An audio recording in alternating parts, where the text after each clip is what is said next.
السلام عليكم ورحمة الله وبركاته. الحمد لله رب العالمين والصلاة والسلام على عبد الله ورسوله نبينا محمد وعلى آله وصحبه أجمعين أما بعد. সুপ্রিয় দর্শক শ্রোতা, শুরুতে জানাচ্ছি আপনাদের সকলকে শুভেচ্ছা স্বাগতম। আহলান ওয়া সাহলান ওয়া মারহাবান বিকুম। রমাদানুল মুবারকে আমাদের ধারাবাহিক আলোচনায় আজকে সহিহুল বুখারী এর একটি গুরুত্বপূর্ণ পাঠ কিতাবুল ইতিসাম বিল কিতাব ওয়াস সুন্নাহ, এই পাঠের অষ্টম পর্ব। এর আগেও আমরা রমজান সংক্রান্ত বেশ কিছু পর্ব আলোচনা করেছি। আজকে আমরা শুরু করতে যাচ্ছি ইমাম আল বুখারী রাহিমাহুল্লাহ এই পর্বে যে বাব অধ্যায় নিয়ে এসেছেন, চতুর্থতম অধ্যায়, বাবু আল ইকতিদা বিআফআলিন নবী সাল্লাল্লাহু আলাইহি ওয়াসাল্লাম। নবী সাল্লাল্লাহু আলাইহি ওয়াসাল্লামের কর্ম, সেগুলি অনুসরণ প্রসঙ্গেই এ অধ্যায়। সুপ্রিয় দর্শক শ্রোতা, আমরা হাদিসের সংজ্ঞায় জেনেছি যে হাদিস কাকে বলা হয়। হুয়া মা উযিফা ইলান নবী সাল্লাল্লাহু আলাইহি ওয়াসাল্লাম মিন কাওলিন আও ফি'লিন আও তাকরীরিন। নবী সাল্লাল্লাহু আলাইহি ওয়াসাল্লামের কথা, কাজ ও সম্মতি যা, সেটাকে হাদিস বলা হয়। হয় কথা মৌখিকভাবে তিনি বলবেন, অথবা কাজ এর মাধ্যমে তিনি প্রকাশ করবেন, অথবা মুখ দিয়েও নয়, কাজ দিয়েও নয়, কিন্তু সম্মতি জ্ঞাপন করবেন, মৌন সম্মতি। সবগুলিকেই হাদিস বলা হয়।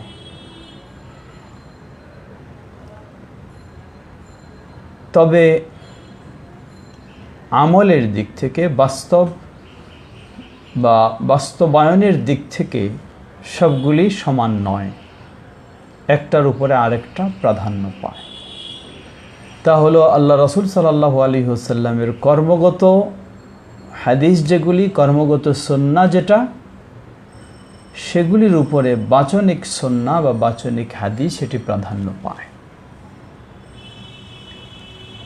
কারণ যা করেছেন সেখানে মুসলিম উম্মার জন্য শরীয়তের বিধান হিসাবে কিছু করেছেন এমন রয়েছে, আবার কিছু তার ব্যক্তিগত ইসলামী কাজ হিসাবে, কিন্তু সীমাবদ্ধ শুধু তার জন্য, অথবা তার ব্যক্তিগত সাধারণ মানবীয় কাজ হিসাবে, ইসলামের কাজ হিসাবে নয়।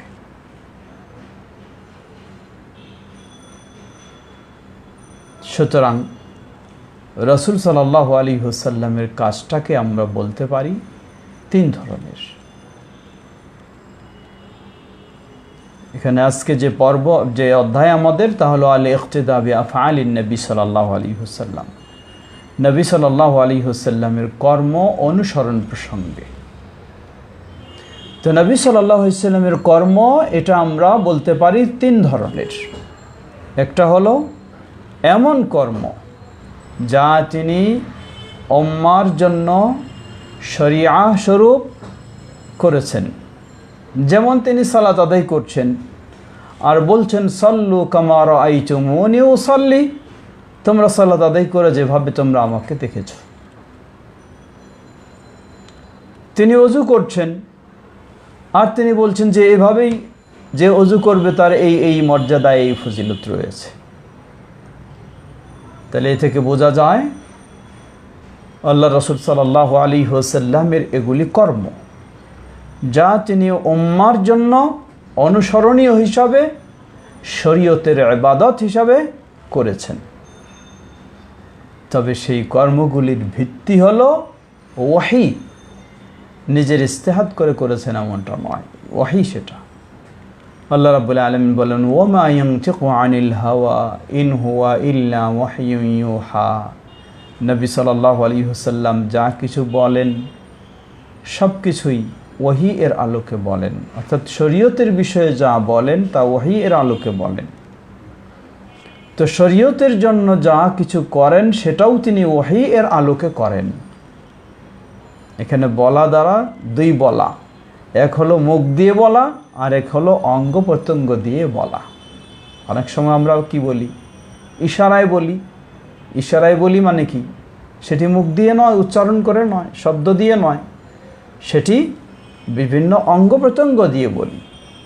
এটা হলো ইশারায় বলা। তো আল্লাহ রাসূল সাল্লাল্লাহু আলাইহি সাল্লাম যা কিছু বলেছেন সবগুলি হলো ইসলামের বিষয়ে যা বলেছেন সবগুলি ওহীর আলোকে। বলাটা হতে পারে মুখ দিয়ে বলা, বলা হতে পারে তার অঙ্গ প্রত্যঙ্গ দিয়ে বলা।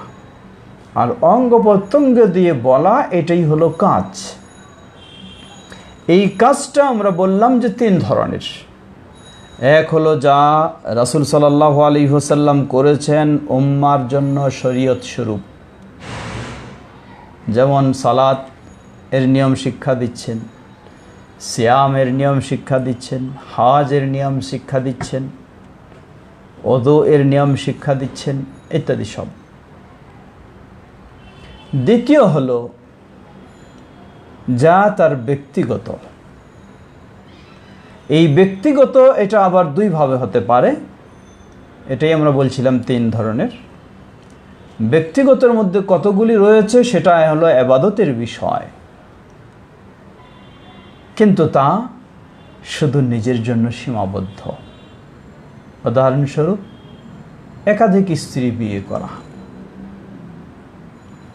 একাধিক তো সবারই জন্য অনুমতি রয়েছে, কিন্তু 4-এর অধিক স্ত্রী বিয়ে করা এটি শুধু সীমাবদ্ধ হলো নবী মুহাম্মদ সাল্লাল্লাহু আলাইহি ওয়াসাল্লাম।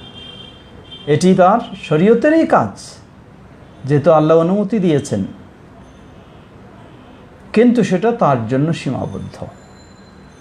সামনের পর্বে আসবে আলোচনায় আমাদের আরও কিছু ইবাদত রয়েছে, যেমন সাওমে বিসাল, একত্রে কয়েকদিন মিলে সিয়াম পালন করা, একাধারে একটানা 48 ঘন্টা 72 ঘন্টা একটানা সিয়াম পালন করা। আমরা তো করে থাকি 12 ঘন্টা, অর্থাৎ শুভে সাদেক থেকে সূর্য অস্ত পর্যন্ত। কিন্তু নবী সাল্লাল্লাহু আলাইহি ওয়াসাল্লাম 12 নয়, 24, 48, 36, 48 অথবা 72 একটানা। এটাও একটা ইবাদত, কিন্তু হাযা খাসুন লাহু, এটা তার জন্য সীমাবদ্ধ, উম্মার সকলের জন্য অনুমতি নেই। সুপ্রিয় দর্শক শ্রোতা, তৃতীয় বিষয়, এমন কতগুলি কাজ যা উম্মার জন্য শরীয়ত স্বরূপ নয়, সেই হিসাবে করেছেন এমন নয়, আবার নবী মুহাম্মদ সাল্লাল্লাহু আলাইহি ওয়াসাল্লামের নিজের জন্য শরীয়তের ইবাদত হিসেবে করেছেন এমনও নয়। সেগুলি হলো মানবীয় হিসাবে তার কাজ। তিনি একজন মানুষ, মানুষ হিসাবে তার কিছু কাজ থাকবে, যেমন উদাহরণস্বরূপ টয়লেট বাথরুমে যাওয়া। এখানে শিক্ষা রয়েছে, নিয়ম কিছু উম্মার জন্য শিক্ষা দিয়েছেন, কিন্তু দিনে কয়বার টয়লেট, কয়বার পেশাব, কয়বার ইত্যাদি, কম না বেশি নাকি, সেগুলি হলো মানবীয় বিষয়। অসুস্থ হওয়া, সুস্থ হয়ে যাওয়া, এগুলি তার মানবীয় বিষয়। এই কর্মগুলি, সে কর্মগুলি নিজের জন্যও শরীয়তসম্মত ইবাদত হিসাবে নয়, উম্মার জন্যও শরীয়তসম্মত ইবাদত হিসাবে নয়। এই ধরনের আরও কিছু যেগুলোকে বলা হয় আদা, স্বভাবগত কাজ। এই খাওয়া ভালো, এই খাওয়া অপছন্দ, বা এইভাবে খান, এইভাবে এটার পরে এটা খান ইত্যাদি, এগুলি কিছু রয়েছে স্বভাবগত কাজ। এগুলির মধ্যে যেমন লক্ষ্য করুন, মাথার চুল, কি পরিমাণ মাথার চুল রাখব? আল্লাহ রাসূল সাল্লাল্লাহু আলাইহি ওয়াসাল্লাম স্পষ্ট মুসলিমদের জন্য কোনো নির্দেশ দেননি যে এই পরিমাণ চুল রাখতে হবে। কিছু নিষেধাজ্ঞা রয়েছে, আম নিষেধাজ্ঞা, সেগুলি হচ্ছে অমুসলিমদের অনুসরণ চলবে না। কিন্তু কিভাবে চুলটা রাখবো স্পষ্ট আল্লাহ রাসূল সাল্লাল্লাহু আলাইহি ওয়াসাল্লাম কোনো নির্দেশ দেন নাই। দ্বিতীয়, আল্লাহ রাসূল সাল্লাল্লাহু আলাইহি ওয়াসাল্লাম রেখেছেন যেটাকে আমরা বাবরি চুল বলি, তিনি সেটা রেখেছেন, কিন্তু শরীয়তেও এটা নির্দেশ এসেছে হিসাবে তার জন্য শুধু খাস তিনি রেখেছেন এমনটাও নয়। তাহলে উম্মার জন্য নমুনা স্বরূপ এই কাজ তিনি করলেন এমন নয়, নিজের জন্য ইবাদত হিসাবে খাস কাজ এমনটাও নয়। তাহলে কি সেটা? সেটা হলো সাধারণ স্বভাবগত বিষয়। মানুষের মাথায় চুল হবে, সেইভাবেই আরবদের মধ্যে শুধু তিনি নন, সকল আরবরাই সেই সময় স্বভাবেই ছিল, আদাতেই ছিল, নিয়মেই ছিল চুলগুলি পিছন দিকে বড় করে রাখা। আর এখন যেমন বিভিন্ন রকমের কাটার পদ্ধতি রয়েছে সেরকম ছিল না, যার ফলে তারা পিছন দিকে বেড়ে গেলে সেখানে কেটে নিতেন সহজভাবে। রাসূল সাল্লাল্লাহু আলাইহি ওয়াসাল্লামের চুলও ছিল এইরকম। সুপ্রিয় দর্শক শ্রোতা, এখন আসুন আমরা রাসূল সাল্লাল্লাহু আলাইহি ওয়াসাল্লামের কোনটা অনুসরণ করব আর কোনটা অনুসরণ করব না। প্রথম বিষয়, যা তিনি উম্মার জন্য ইবাদত স্বরূপ করেছেন তা অবশ্যই আমাদেরকে সাধ্যপক্ষে করতে হবে। যেমন তিনি সালাত যেভাবে আদায় করেছেন সেভাবে আমাদের আদায় করতে হবে, শিক্ষা দিয়েছেন। রমাদানের সিয়াম যেভাবে আদায় পালন করেছেন সেভাবে, হজ যেভাবে পালন করেছেন সেভাবে, আরও আনুষঙ্গিক ওযু করেছেন যেভাবে সেভাবে, এগুলি আমাদের জন্য অনুসরণীয়, এটি আমাদের সুন্নাহ। দ্বিতীয় প্রকার যে বিষয় সেটি হলো যা তার জন্য শুধু সীমাবদ্ধ, সেটি আমাদের জন্য করার কোনো অনুমতি নেই, আমাদের জন্য করা বৈধ নয়, করা যাবে না, সেটা করাটাই নিষিদ্ধ, করাটাই অন্যায়। তৃতীয়, যেগুলি নবী সাল্লাল্লাহু আলাইহি ওয়াসাল্লাম স্বভাবগতভাবে করতেন, মানবীয়ভাবে করতেন, এমন কাজগুলি একজন মুসলিম তার বিষয়টি ঐচ্ছিক, তাকে করতে হবে এমন নির্দেশ নয়, করলে অপরাধ হবে এমনটাও নয়। উদাহরণস্বরূপ যেটা আমরা বললাম চুলের কথা, কোনো মুসলিম যদি রাসূল সাল্লাল্লাহু আলাইহি ওয়াসাল্লামের চুলটা এরকমই ছিল বলে তিনি রাখার চেষ্টা করেন, আলহামদুলিল্লাহ, ইনশাআল্লাহ আমরা বলবো এটা ভালো, সে সওয়াব পাবে।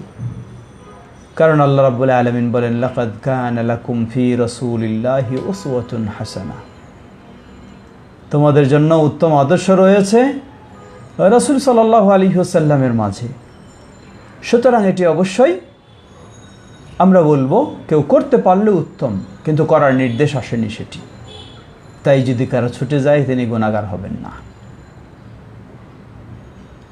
ঠিক অনুরূপভাবে হালাল খাদ্যের মধ্যে যে খাদ্যগুলি আল্লাহ রাসূল সাল্লাল্লাহু আলাইহি ওয়াসাল্লাম পছন্দ করতেন বেশি, কেউ যদি সেগুলিকে বেশি পছন্দ করতে চায়, আলহামদুলিল্লাহ। আল্লাহ রাসূল সাল্লাল্লাহু আলাইহি ওয়াসাল্লাম মানবীয়ভাবে যে জিনিসগুলিকে পছন্দ করতেন, ভালোবাসতেন, সেগুলিকে ভালোবাসা এটাও একটি ভালো দিক।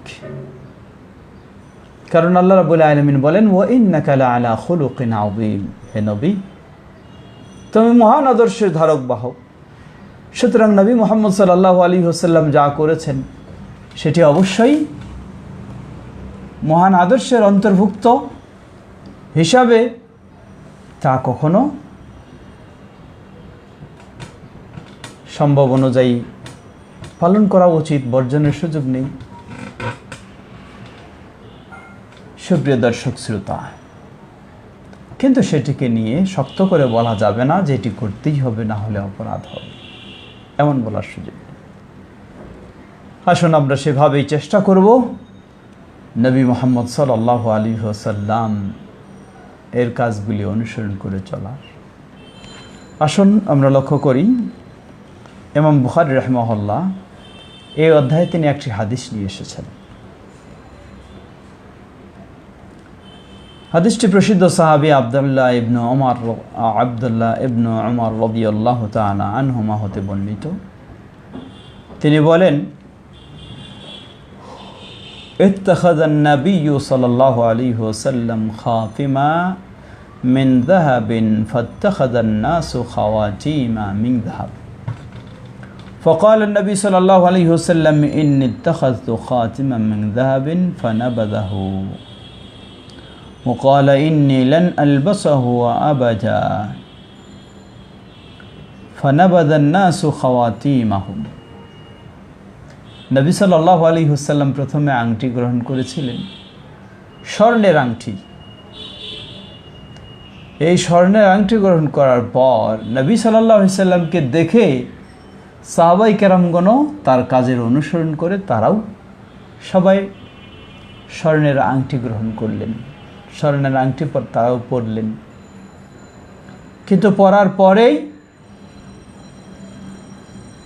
নবী সাল্লাল্লাহু আলাইহি ওয়াসাল্লাম আল্লাহর পক্ষ থেকে যখন নিষেধাজ্ঞা পেলেন স্বর্ণ পুরুষদের জন্য হারাম, নবী সাল্লাল্লাহু আলাইহি ওয়াসাল্লাম স্বর্ণ আংটিটা খুলে ফেলে দিলেন।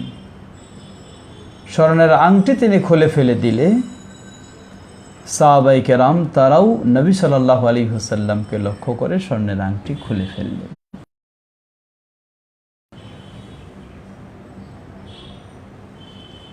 নবী সাল্লাল্লাহু আলাইহি ওয়াসাল্লাম স্বর্ণের আংটি খুলে ফেলে তিনি বললেন, ইন্নী লান আলবাসাহু আবাদা, আমি আর এটি কখনো আমার জীবনে পরব না। যখন এইভাবে বললেন হারাম হওয়ার কারণে, সাহাবায়ে কেরামগণ নবী সাল্লাল্লাহু আলাইহি ওয়াসাল্লামের অনুসরণ করে তারাও সবাই আংটি খুলে ফেললেন। সুপ্রিয় দর্শক শ্রোতা, এই হাদিস দিয়ে যেন বোঝানো হচ্ছে আংটিটি নবী সাল্লাল্লাহু আলাইহি ওয়াসাল্লাম শরীয়তের বিশেষ কোনো ইবাদত হিসেবে পরেননি, বরং নবী সাল্লাল্লাহু আলাইহি ওয়াসাল্লাম এটি একটি তার প্রয়োজনীয় জিনিস হিসাবে পরেছিলেন। তা কি, এটি রূপচর্চার জন্য আংটি নয়, এটি ছিল মূলত খাতাম, অর্থাৎ শিলমোহর ছিল। কোনো চিঠি লিখলে যেমন শিল দিতে হয়, এটাই ছিল নবী সাল্লাল্লাহু আলাইহি ওয়াসাল্লামের শিল। কিন্তু রাখার মতো তো বক্স টক্স সেই ধরনের ছিল না, এটি যেন সংরক্ষণ করা যায় তাই তিনি হাতের আঙ্গুলে এটিকে ব্যবহার করেছিলেন, রেখেছিলেন। কিন্তু সাহাবায়ে কেরামগণের পরেও রাসূল সাল্লাল্লাহু আলাইহি ওয়াসাল্লামের এই কাজের অনুসরণ করলেন। তারা যেহেতু রাসূল সাল্লাল্লাহু আলাইহি ওয়াসাল্লামের এই কাজ নির্দেশ না দেওয়া সত্ত্বেও অনুসরণ করলেন, রাসূল সাল্লাল্লাহু আলাইহি ওয়াসাল্লাম তাদেরকে বাধা দিলেন না, বললেন না যে আমি এটি এই কারণ করেছি, এটি ইবাদতের বিষয় নয়, সুতরাং তোমরা কেউ করো না। এই হাদিস থেকে এটাই প্রমাণিত হয়, আমরা একটু আগে যেটা বলেছি, যা রাসূল সাল্লাল্লাহু আলাইহি ওয়াসাল্লাম নিজের মানবীয় প্রয়োজনে বা বৈষয়িক প্রয়োজনে, শরীয়তের বিষয় ছাড়াও ভিন্ন প্রয়োজনে কিছু ব্যবহার করেছেন, কিছু কাজ করেছেন, সেগুলি যদি নিষিদ্ধের মধ্যে না থেকে থাকে তাহলে আমাদের জন্য সেগুলি রাসূল সাল্লাল্লাহু আলাইহি ওয়াসাল্লামের অনুসরণ উপলক্ষে করা বৈধ রয়েছে। করলে আমরা ইনশাআল্লাহ ইন্নামাল আ'মালু বিন্নিয়াত রাসূল সাল্লাল্লাহু আলাইহি ওয়াসাল্লামের আদর্শ অনুসরণ করে চলার চেষ্টা করব হিসেবে আমরা অবশ্যই সওয়াব লাভ করব ইনশাআল্লাহ। আল্লাহ আমাদের সবাইকে রাসূল সাল্লাল্লাহু আলাইহি ওয়াসাল্লামের সেই সুন্নাহগুলি ভালোভাবে উপলব্ধি করে জেনে সেই অনুযায়ী আমল করার তৌফিক দান করুন। একটি বিষয় সতর্ক করে দিতে চাই, তা হলো আমাদের সমাজে বহু এই ধরনের সুন্নাহ বলে পরিচালিত রয়েছে যা প্রকৃতপক্ষে রাসূল সাল্লাল্লাহু আলাইহি ওয়াসাল্লাম থেকে বিশুদ্ধভাবে প্রমাণিত নয়। সুতরাং যা রাসূল সাল্লাল্লাহু আলাইহি ওয়াসাল্লাম থেকে সহিভাবে প্রমাণিত নয় সেগুলি আবার অবশ্যই বর্জনীয়। সওয়াবের আশায় করতে গেলে আপনি গুনাহগার হবেন, সেটি বিদআত হবে। আসুন এরপরেই আমরা যাচ্ছি পরবর্তী অধ্যায়। باب ما يكره من التعمق والتنازع والغلو في الدين والبدع لقوله تعالى يا أهل الكتاب لا تغلوا في دينكم ولا تقولوا على الله إلا الحق ইমাম বুখারী রাহিমাহুল্লাহ একটি আয়াতের আলোকে তিনি বেশ কিছু বিষয় উল্লেখ করে শিরোনাম নিয়ে এসেছেন। সূরা নিসা 171 নম্বর আয়াত আল্লাহ বলছেন ইয়া আহলাল কিতাবি, ওহে যারা আহলি কিতাব অর্থাৎ ইহুদ এবং নাসারা, লা তাগলু ফি দীনিকুম, তোমরা তোমাদের দ্বীনের বিষয়ে বাড়াবাড়ি করো না। লা তাগলু ফি দীনিকুম, তোমরা তোমাদের দ্বীনের বিষয়ে সীমা লঙ্ঘন করো না, অতিরঞ্জিত করো না। ওয়ালা তাকুলু আলাল্লাহি ইল্লাল হক, আর আল্লাহর বিষয়ে কোনো কিছু বলতে গেলে সত্য ছাড়া অসত্য কিছু বলো না। এই আয়াতকে কেন্দ্র করে ইমাম বুখারী রাহিমাহুল্লাহ অধ্যায় বেঁধেছেন, বলেছেন মা ইউকরাহু মিনাত তাআম্মুকি, দ্বীনের বিষয়ে সীমালঙ্ঘন করা, অতিরঞ্জিত করা, নিজের উপর অনর্থকভাবে কষ্ট স্বীকার করে নেওয়া, এটি বাড়াবাড়ি, সীমালঙ্ঘন। ওয়া তানাজু, ঠিক তেমনইভাবে দ্বীনের বিষয়ে ঝগড়া তর্ক করা, বাস মুনাজারা অনর্থকভাবে করা, সেগুলো নিষিদ্ধ। ওয়াল গুলু, সীমালঙ্ঘন, অতিরঞ্জিত করা। ওয়াল বিদআ, অনর্থকভাবে বিদআত ইত্যাদি সবই অপছন্দনীয়, নিষিদ্ধ। ইমাম বুখারী রাহিমাহুল্লাহ এই অধ্যায়ে অনেকগুলি হাদিস নিয়ে এসেছেন।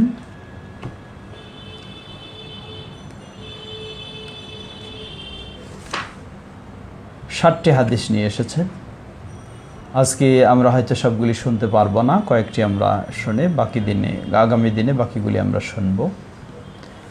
প্রথম হাদিস, প্রসিদ্ধ সাহাবী, হাদিস নাম্বার 7299, প্রসিদ্ধ সাহাবী আবু হুরায়রা রাদিয়াল্লাহু তাআলা আনহু তিনি বর্ণনা করছেন, তিনি বলেন قال النبي صلى الله عليه وسلم لا تواصلوا, নবী সাল্লাল্লাহু আলাইহি ওয়াসাল্লাম বলেছেন তোমরা সাওমে বিসাল করো না। ক্বালু ইন্নাকা তুওয়াসিল, তারা আপত্তি করলেন, বললেন এ আল্লাহ রাসূল সাল্লাল্লাহু আলাইহি ওয়াসাল্লাম আমরা দেখছি আপনি করতেছেন এটা, তাহলে আমরা কেন করব না? আপনি যেহেতু করছেন আপনার তো অনুসরণ আমরা করব। ক্বালা ইন্নী লাস্তু মিসলাকুম, বললেন জেনে রাখো আমি তো তোমাদের মতো নই। এর মানে তোমাদের চেয়ে আল্লাহ রাব্বুল আলামিন আমাকে কিছু মর্যাদা দিয়েছেন, আমি তোমাদের মতো নই। এর অর্থ আমি তোমাদের মতো মানুষ নই এটা নয়, এর অর্থ হলো তোমাদের মতো আম জনতা নই। আমাকে আল্লাহ নবুয়ত এবং রিসালাত দিয়েছেন হিসাবে আমাকে আল্লাহ বেশ কিছু মর্যাদা দিয়েছেন, সুতরাং কিছু আমার ভিন্নতা রয়েছে। সেগুলি কি? ইন্নী আবিতু ইউতঈমুনি রাব্বি ওয়া ইয়াসকিনি, আমি যখন এই সাওমে বিসাল করি, সাওমে বিসাল হলো আমরা সিয়াম পালন করি, রমজানে হোক রমজান ছাড়া হোক, ফরজ নফল যেই হোক, তা হলো সুবহে সাদেক থেকে সূর্যাস্ত পর্যন্ত। কিন্তু আল্লাহ রাসূল সাল্লাল্লাহু আলাইহি ওয়াসাল্লাম সাওমে বিসাল যেটা করতেন সেটা হলো একাধারে 24 ঘন্টা বা 48 ঘন্টা বা 72 ঘন্টা, এই ধরনের একসাথে কয়েক রাতি। তো আল্লাহ রাসূল সাল্লাল্লাহু আলাইহি ওয়াসাল্লাম বলেন জেনে রাখো আমি যখন এইরকম এই সিয়াম পালন করি, আমার রব রাতের বেলা আমাকে খাওয়ান এবং পান করান ঘুমের মধ্যে, সুবহানাল্লাহ। যার ফলে আমি যে একাধারে 24 ঘন্টা বা 48 ঘন্টা আমি পানাহার বর্জন করে আছি এমনটা নয়, ঘুমের মধ্যে আল্লাহ সুবহানাহু ওয়া তাআলা আমাকে অলৌকিকভাবে পানাহার করান। সুবহানাল্লাহ। আর তোমাদেরকে তো অলৌকিকভাবে ঘুমের মধ্যে পানাহার করানো হবে না, এই জন্যই আল্লাহ রাসূল সাল্লাল্লাহু আলাইহি ওয়াসাল্লাম বললেন যে তোমরা অবশ্যই এটি তোমাদের জন্য সম্ভব নয়, তোমরা করতে পারবে না। সাহাবায়ে কেরাম তারা যেন মানলেনই না, জোর করে করতে চান। আল্লাহ রাসূল সাল্লাল্লাহু আলাইহি ওয়াসাল্লাম বলছেন, সাহাবী বলছেন, ফাওয়াসালা বিহিম আন-নবী সাল্লাল্লাহু আলাইহি ওয়াসাল্লাম ইয়াওমাইনি আও লাইলাতাইন সুম্মা রাআউ আল-হিলালা। একসাথে শুরু হয়েছে 2 রাত পর্যন্ত, 2 রাতের পরেই দেখা গেছে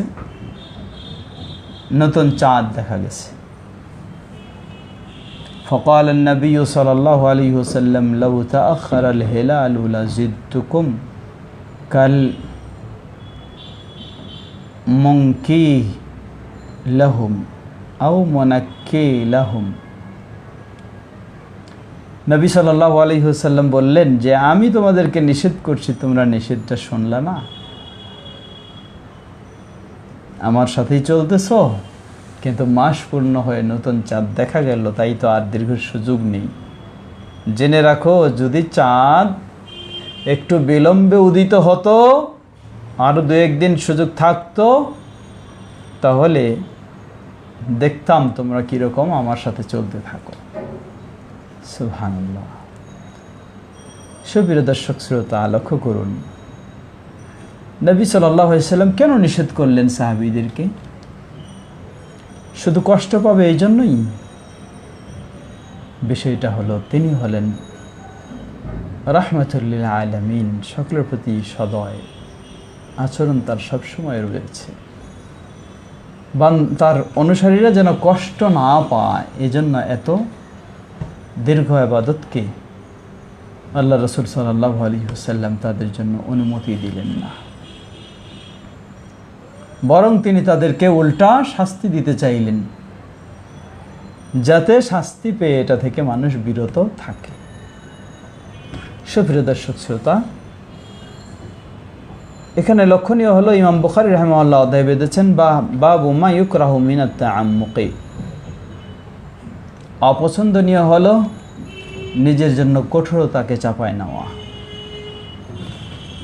আল্লাহ রাসূল সাল্লাল্লাহু আলাইহি ওয়াসাল্লাম সেভাবেই হাদিস নিয়ে এসেছেন। সাহাবায়ে কেরাম তারা নিজেদের জন্য যা নিষেধ করলেন সেটা তারা করে কঠোরতাকে চাপায় নিয়েছিলেন, যা আল্লাহ রাসূল সাল্লাল্লাহু আলাইহি ওয়াসাল্লাম পছন্দ করেননি, তাদেরকে প্রতিবাদ করেছেন, আপত্তি জানিয়েছেন। সুতরাং জেনে নিন, ইসলাম সহজ, কখনো নিজের উপর কঠোরতা চাপায় নেওয়া উচিত নয়। ইসলাম সহজ, আলহামদুলিল্লাহ, কখনো কঠোরতা নিয়ে আসা উচিত নয়। অনেক যুবক রয়েছে যারা অতি উৎসাহী হয়ে, আবেগী হয়ে নিজের উপর কঠোরতা চাপায় নেয়। যেমন বলা যেতে পারে এই করোনা পরিস্থিতিতেও ইসলাম বিষয়টাকে অনেক ক্ষেত্রে সহজ করে দিয়েছে, সতর্কতা অবলম্বনের সুযোগ দিয়েছে, কিন্তু কিছু মানুষ ফতোয়া দিয়ে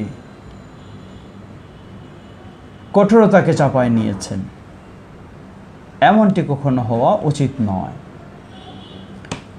সুপ্রিয় দর্শক শ্রোতা, দ্বিতীয় আরেকটি হাদিস শুনেই আমরা শেষ করতে চাই। মূলত দ্বিতীয় হাদিসে অবশ্য আলোচনা একটু দীর্ঘ হবে, তাই আমরা সেদিকে যাচ্ছি না। আজকে আমরা এখানেই আলোচনা শেষ করতে চাই, কারণ ইতিমধ্যে অনেক প্রশ্ন এসে গেছে। দেখা যায় যে শেষে আপনাদের অনেক প্রশ্ন জমে থাকে, উত্তর দেওয়া সম্ভব হয় না, সময় কোলায় না। তাই আমরা এখন একটু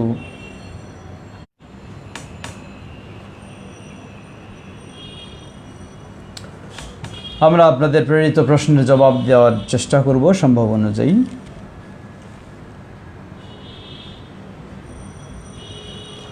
আলহামদুলিল্লাহ, আমাদের অনেক ভাই দেশ ও বিদেশ থেকে, দূর ও কাছ থেকে আমাদের সাথে সম্পৃক্ত হয়েছেন। অনেকে সালাম জানিয়েছেন, ওয়ালাইকুম আসসালাম ওয়া রাহমাতুল্লাহি ওয়া বারাকাতুহু। অনেকেই ভালো মন্দ জিজ্ঞাসা করেছেন, আলহামদুলিল্লাহ, আল্লাহ ভালো রেখেছেন। দোয়া করছি আল্লাহ রাব্বুল আলামিন আপনাদেরকেও ভালো রাখুন। জাযাকুমুল্লাহু খাইরা ওয়া বারাকাল্লাহু ফিকুম। প্রশ্নে আসছি আমরা। আমাদের ভাই মোহাম্মদ আক্তার তিনি প্রশ্ন করেছেন, ওয়ালাইকুম আসসালাম রহমতুল্লাহ বারাকাতু। তিনি বলছেন, কেমন আছেন শেখ? আমি সৌদি আরব রিয়াদ থেকে শুনছি।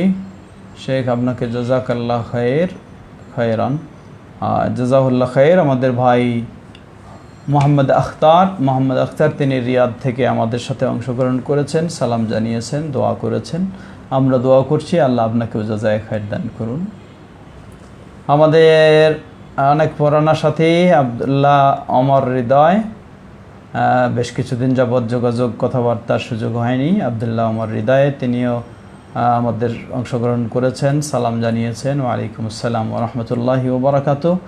আমাদের ভাই ইলিয়াস, ওয়ালাইকুম আসসালাম ওয়া রাহমাতুল্লাহি ওয়া বারাকাতুহু, জাযাকাল্লাহ খায়র। রাজিবুল ইসলাম, আমাদের ভাই রাজিবুল ইসলাম তিনি সালাম জানিয়েছেন, ওয়ালাইকুম আসসালাম ওয়া রাহমাতুল্লাহি ওয়া বারাকাতুহু। এরপর প্রশ্ন করেছেন, ট্রেনে চলাকালীন জোহরের ওয়াক্তে জোহর ও আসর একসঙ্গে পড়া যাবে কি? জবাব, হ্যাঁ, বিশেষ প্রয়োজনে। সফরে তো আরও সুযোগ রয়েছে।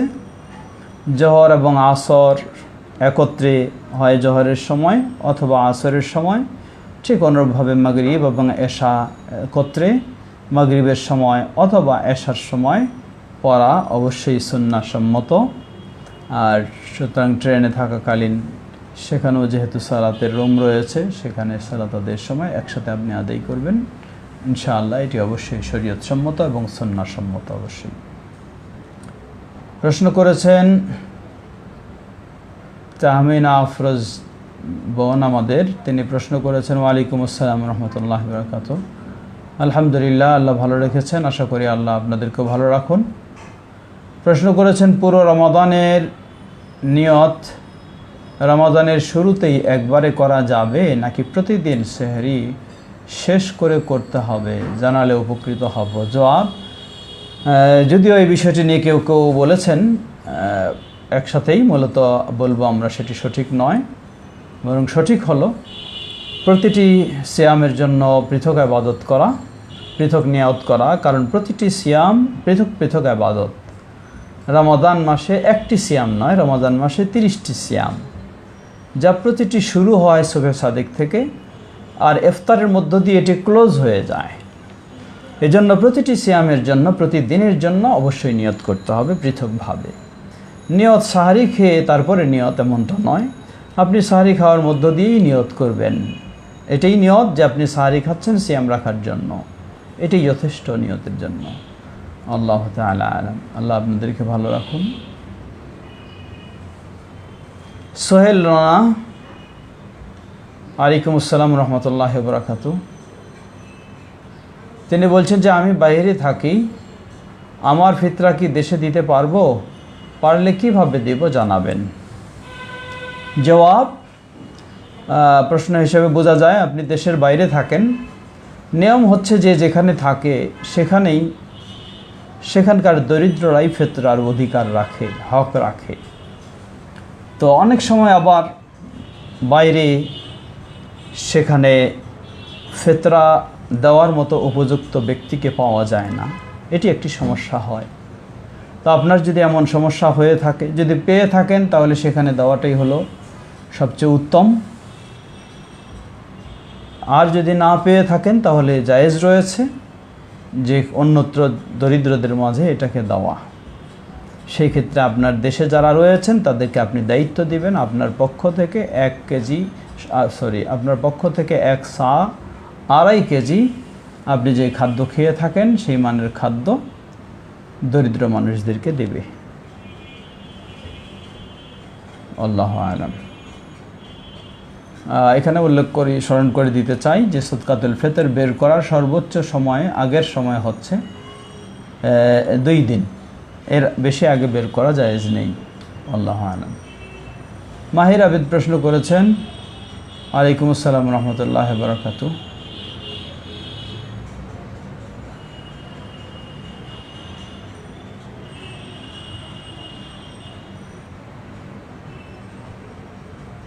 আচ্ছা, বিউটি পড়লে কাজ করা কি হালাল না হারাম? জবাব, এই ধরনের জায়গায় কাজ করা বলা যেতে পারে বেশিরভাগই এই জায়গাগুলি ভালো নয়, খারাপই। তারপরে আমরা বলবো যে যদি সেখানে কাজগুলি হারাম কাজ করতে হয় তাহলে সেটি হারাম হবে, যদি কাজগুলি হালাল করতে হয় তাহলে সেটি হালাল। অতএব কাজের উপর হুকুম, সেই কাজ যদি হারাম হয়ে থাকে তাহলে হারাম। আল্লাহু আ'লাম। আব্দুস সামি প্রশ্ন করেছেন, ওয়ালাইকুম আসসালাম রহমতুল্লাহি ওয়া বারাকাতুহু। আলহামদুলিল্লাহ, আল্লাহ ভালো রেখেছেন। আব্দুস সামি প্রশ্ন খুব লম্বা লম্বা থাকে। তিনি প্রশ্ন করেছেন, নামাজে বা সালাতে যে সুন্নাতগুলি আছে, এই সুন্নাতগুলি কি ফরজ ও নফল নামাজে করতে হবে, না ফরজ নামাজে করলেই হবে যথেষ্ট? করলেই হবে যথেষ্ট, বুঝিয়ে দেন। যে সুন্নতগুলি আছে এই সুন্নতগুলি ফরজ ও নফল নামাজে করতে হবে কি না? জবাব, এগুলি তো এমন নয় যে ফরজ সালাতে এই সুন্নতগুলি করতে হবে, নফলে এগুলি করতে হবে না, এমন নয়। বরং এটা সালাতের বিষয়। সালাত ফরজ হোক আর সুন্নত হোক, সব ক্ষেত্রে আপনি সেগুলি সাধ্যপক্ষে করার চেষ্টা করবেন। ফরজ নামাজে এরপর যে জিকিরগুলি আছে সেগুলি শুধুমাত্র ফরজ নামাজে সীমাবদ্ধ না নফল নামাজে করতে হবে? জবাব, আল্লাহ রাসূল সাল্লাল্লাহু আলাইহি ওয়াসাল্লাম থেকে সাধারণত ফরজ সালাতের পরেই এগুলি প্রমাণিত, সেই হিসাবে ফরজের পরেই, নফলের পরে আমার জানা মতে নয়। আল্লাহু আ'লাম। 3 প্রশ্ন করেছেন 3 নম্বর, ইমাম যখন ফরজ নামাজ পড়াবে তখন মুক্তাদির কোনগুলি বলা ও পড়া ফরজ ও কি কি? জবাব, ইমাম যদি ইমামতি করে তার পিছনে মুক্তাদি, তার জন্য যেগুলি ফরজ তাহলে যেমন তাকবীরে তাহরিমা ফরজ, সূরা ফাতিহা ফরজ, কিয়াম ফরজ, রুকু ফরজ, সাজদা ফরজ, সালাম ফরজ, এগুলি উল্লেখযোগ্য ফরজ, সেগুলি অবশ্যই করতে হবে, ইমামের পিছনে হলেও একা হলেও। আল্লাহু আ'লাম। প্রশ্ন 4, ইমাম যদি 2 সিজদার মাঝে দোয়া পড়ে না, মুক্তাদি তার জন্য রব্বিগফিরলি 2 বার বলে এবং নামাজে মুক্তাদির ত্রুটি হবে, সিজদা লাগবে? বুঝিয়ে দেন। এখানে আরেকটা বিষয় বুঝিয়ে দেন, ইমাম বিসমিল্লাহির রহমানির রহিম না বলা ছাড়াই সূরা ফাতিহা বলে আর মুক্তাদি বলে, এই ইমাম পিছনে নামাজ পড়া যাবে? বুঝিয়ে দেন এই বিষয়টা। কেউ ফরজ বলছে, কেউ সুন্নাত বলছে। জবাব, প্রথম বিষয় হলো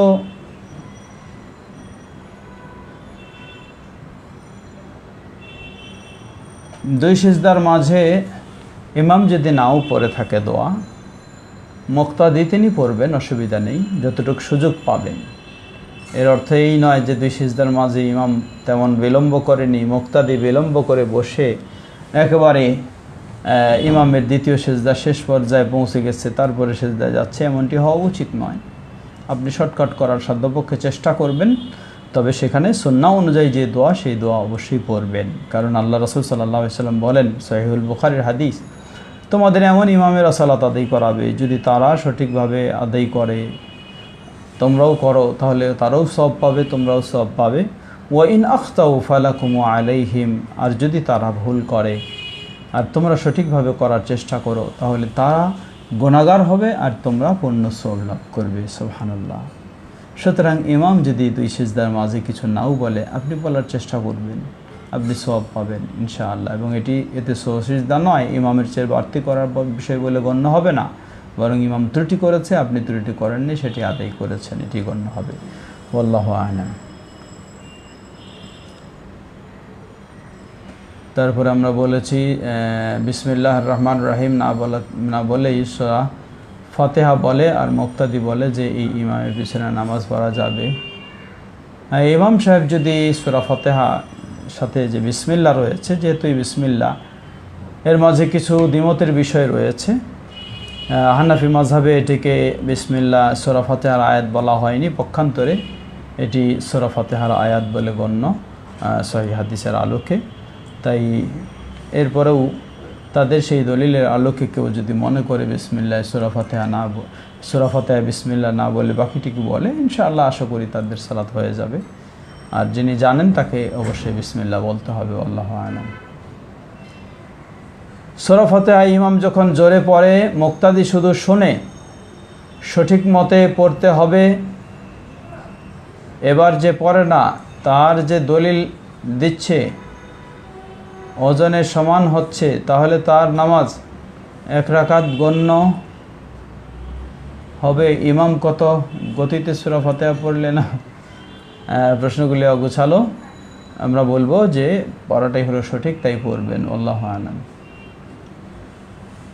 হকের দাওয়াত মেহেরপুর আমাদের ভাই প্রশ্ন করেছেন, সিয়াম থাকা অবস্থায় শারীরিক কারণে ডায়রিয়া, একটি সিয়াম ভাঙলে পরবর্তীতে কয়টি সিয়াম করতে হবে? জবাব, যে কারণ উল্লেখ করেছেন এই কারণে কেউ যদি সিয়াম রাখতে সক্ষম না হয়, ভেঙে ফেলতে হয়, তাহলে এর বিনিময়ে শুধু একটি সিয়াম কাজা আদায় করবেন, আর কোনো কাফারা নেই। আল্লাহু তাআলা আ'লাম। রাজিবুল ইসলাম প্রশ্ন করেছেন যে স্ত্রী কাজা রোজা স্বামী করতে পারবে কি? জবাব, না, পারবে না। মাওলানা আতাউর রহমান তিনি আমাদের উৎসাহ দিয়েছেন, জাযাহুল্লাহ খায়ের। ASM শামসুল হক সাহেবও জাযাকাল্লাহ খায়ের। ওয়ালাইকুম আসসালাম রহমতুল্লাহ। মোহাম্মদ আক্তার তিনি দোয়া করছেন। আমাদের বাল্লা মসজিদের ইমাম খতিব শেখ ওবায়দুল্লাহ তিনি প্রশ্ন করেছেন, ওয়ালাইকুম আসসালাম রহমতুল্লাহ বারাকাতুহু। একজন ব্যবসায়ী তার মহাজনের কাছ থেকে মাল ক্রয় করে থাকে। ব্যবসায়ী তার মহাজনের কাছে প্রায় 5 লক্ষ টাকার মাল বাকিতে নিয়েছেন। মহাজন বছরে একবার হালখাতা করে, তখন সে টাকা পরিশোধ করবে। এখন এই বাকি টাকার যাকাত কে দিবে? ক্রেতা ব্যবসায়ী নাকি মহাজন? ক্রেতা ব্যবসায়ী নাকি মহাজন? জবাব, মহাজন যেহেতু ব্যবসায়ী যেহেতু মহাজনের কাছ থেকে বাকি নিয়েছেন, সুতরাং এই টাকার মালিক কখনো ব্যবসায়ী নন, তিনি শুধু ব্যবসা করছেন মাত্র। এই টাকার মালিক হচ্ছেন মহাজন, অতএব মহাজনেই সেটির যাকাত দেবেন। কারণ মহাজনের ব্যবসাটা হয়তো এই সিস্টেমেই যে তিনি লং টাইমের জন্য বাকি দিয়ে থাকেন, বছর শেষে তিনি বাকিগুলি সব পরিশোধ হয়। তো যেটা নিয়মিত এইভাবে হয়ে আসছে সেটি মহাজন তার হিসাব করে তার যাকাত তিনি দেবেন। অপরপক্ষে যেটা দেখা যাবে যে মহাজন নিয়মিত সেটা পাচ্ছে না, বা হয়তো কয়েক বছর গ্যাপ হয়ে যাচ্ছে, সেই ক্ষেত্রে যদি কোনো ব্যক্তিরটা কয়েক বছর গ্যাপ হয়ে যাচ্ছে, কখন দিবে তারও কোনো ঠিক হচ্ছে না, এমনটা হয়ে থাকে, তাহলে সেই ক্ষেত্রে মহাজন সেটাকে বাদ রাখবে, যাকাত দেবেন না। যখন তিনি পাবেন তখন তিনি সেটার যাকাত দেবেন। আল্লাহু তাআলা আ'লাম। আমাদের মেজর আতিকুর রহমান ভাই প্রশ্ন করেছেন, ওয়ালাইকুম আসসালাম রহমতুল্লাহ।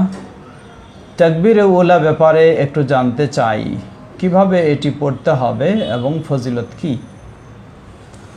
জবাব, তাকবীরে উলা, তাকবীর শব্দের অর্থ তো আল্লাহু আকবার বলা, উলা মানে প্রথম। ইমাম যখন যেটা তাকবীরে তাহরিমা বলা হয়, এটাই হলো তাকবীরে উলা। তো ইমামের সাথে সেই তাকবীরে তাহরিমার সময়ে যোগদান করা, অর্থাৎ তার কখনো 1 রাকাত বা 2 রাকাত বা আরও কিছু কম বেশি ছুটে যাবে না। সব সময় ইমামের সাথে তার তাকবীরের সময় তাকবীর দিয়েই, তার সাথেই মানে পরপরই তাকবীর দিয়ে তিনি সালাত শুরু করবেন। এটি হলো তাকবীরে উলা পাওয়া। সহিহ হাদিসে এসেছে, এইভাবে যদি কোনো ব্যক্তি 40 দিন 5 ওয়াক্ত সালাত তাকবীর উলার সাথে জামায়াতের সাথে আদায় করতে পারে, তাহলে একটি হলো জাহান্নামের থেকে তার নাম মুক্ত করা হবে, অপরটি হলো মুনাফিকের তালিকা থেকে তাকে মুক্ত করা হবে। আল্লাহ তাআলা আলাম। এই ফজিলত, আল্লাহ আমাদের সেই ফজিলত লাভ করার তৌফিক দান করুন। আব্দুল্লাহ আল মাকসুদ আমাদের প্রশ্ন করেছেন, ওয়ালাইকুম আসসালাম রহমতুল্লাহ, রমাজানে কোনো একদিনে অনাকাঙ্ক্ষিত প্রচুর পরিশ্রমের কারণে এমন অবস্থা হয়েছে যে সিয়াম রাখা আর সম্ভব হচ্ছে না, এমত অবস্থায় কি করা উচিত? জবাব, লা ইউকাল্লিফুল্লাহু নাফসান ইল্লা ওয়াসআহা। আল্লাহ সাধ্যের বাইরে কোনো কিছু চাপায় দেন নাই। উচিত ছিল এই ধরনের প্রচুর পরিমাণে পরিশ্রমটা না করা, যেহেতু সে সিয়াম আছে হিসাবে বিষয়টা মনে রাখতে হবে তাকে। কিন্তু এরপরে যদি কখনো ঘটে যায়, কোনো ব্যক্তির প্রয়োজনে ঘটে গেছে, এটা প্রয়োজনে করতে হয়েছে, ঘটে গেছে, আর তিনি সিয়াম রাখতে পারছেন না, মানে প্রাণ যায় এমন অবস্থা যদি হয়, তাহলে সে সিয়াম ভেঙে ফেলবে, এতপর এটিকে কাজা আদায় করবে। আল্লাহ তাআলা আলাম। ইউসুফ প্রশ্ন করেছেন, ওয়ালাইকুম আসসালাম রহমতুল্লাহ বারাকাতুহু, আসরের পর ঘুমানো যাবে কি না? নাটোর থেকে তিনি প্রশ্ন করেছেন। জবাব, আসরের পর কেউ যদি সরাসরি স্পষ্টভাবে আসার পূর্বে যেমন ঘুমানো নিষেধ, এই ধরনের আসরের পরে ঘুমানো নিষেধ বলে স্পষ্ট হাদিস আমার জানা নেই। তবে আসরের পরে ঘুমালে, রমাদান মাসে কেউ সিয়াম রেখেছে, এখন আসরের পরে খুব ক্লান্তি বোধ করছে, আধা ঘন্টা এই ধরনের বিশ্রাম নেবে, তাতে কোনো অসুবিধা নেই ইনশাআল্লাহ। আর কেউ যদি এমনটা করে যে প্রতিদিন আসরের পরে ঘুমানোর পরিকল্পনা সে করে থাকে, আসরের পরে ঘুমাবে, একেবারে মাগরিবও পড়বে না, এশাও দীর্ঘ রাত পর্যন্ত চলে যাবে, তারপর উঠে আবার সারা রাত জেগে থাকবে, এই ধরনের হওয়াটা উচিত নয়, জায়েজ নেই। আল্লাহু তাআলা আলাম। প্রশ্ন করেছেন হাবিবুল ইসলাম, ওয়ালাইকুম আসসালাম রহমতুল্লাহ বারাকাতুহু, বিদেশে যেতে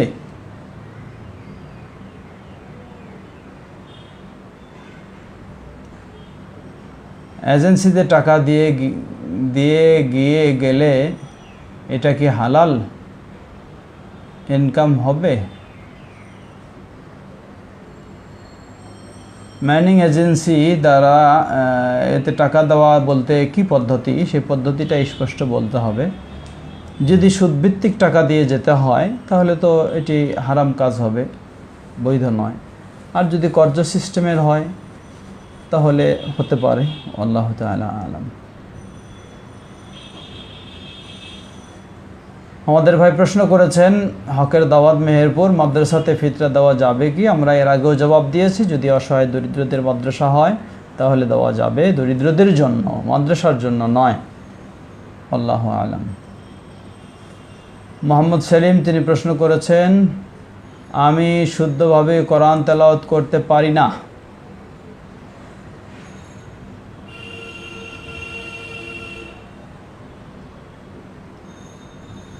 রমজান মাস আমলের মাস, এখন আমি রেকর্ড করা কোরআন শুনে এবং বাংলা অর্থ পড়ে কোরআন খতম করার চেষ্টা করছি, এটা কতটুকু সঠিক? আমলের দিক থেকে দয়া করে জানাবেন। জবাব, আপনি যেহেতু পারেন না তাই আপনি এটি করবেন, অসুবিধা নেই। তবে আপনাকে চেষ্টা রাখতে হবে, কর্মসূচি হাতে নিতে হবে। কতদিন আর পারি না বলে আপনি বলবেন? বহু কাজ রয়েছে, সেখানে দুনিয়ার সুবিধার জন্য তো পারি না বলি না, চেষ্টা করে সেটা পারার পর্যায়ে চলে যাই, তাহলে এটি জান্নাতের জন্য আপনি কোরআন শিখতে পারবেন না, এমনটা তো হওয়া উচিত নয়।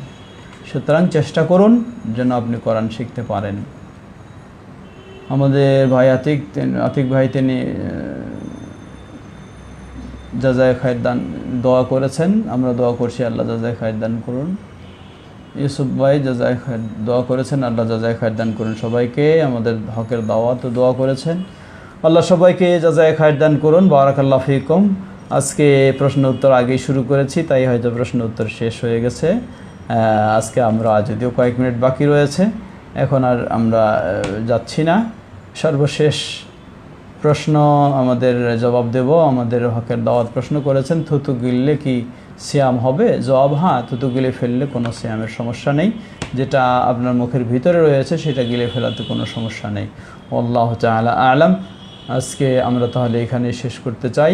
আবার আগামীকালকে দেখা হবে ইনশাআল্লাহ। এতক্ষণ যাবৎ যে কথাগুলি আমরা শুনেছি সেগুলি থেকে যেন উপকৃত হতে পারি, আল্লাহ আমাদের সবাইকে সে তৌফিক দান করুন। সবাইকে নিরাপদে রাখুন, সবাইকে দিনের উপরে চলার তৌফিক দান করুন। যারা অসুস্থ তাদেরকে পরিপূর্ণ সুস্থতা দান করুন। যারা বিদায় নিয়ে চলে গেছেন সেই মুসলিমদের ভুল ত্রুটি ক্ষমা করে জান্নাতুল ফেরদাউস নসিব করুন।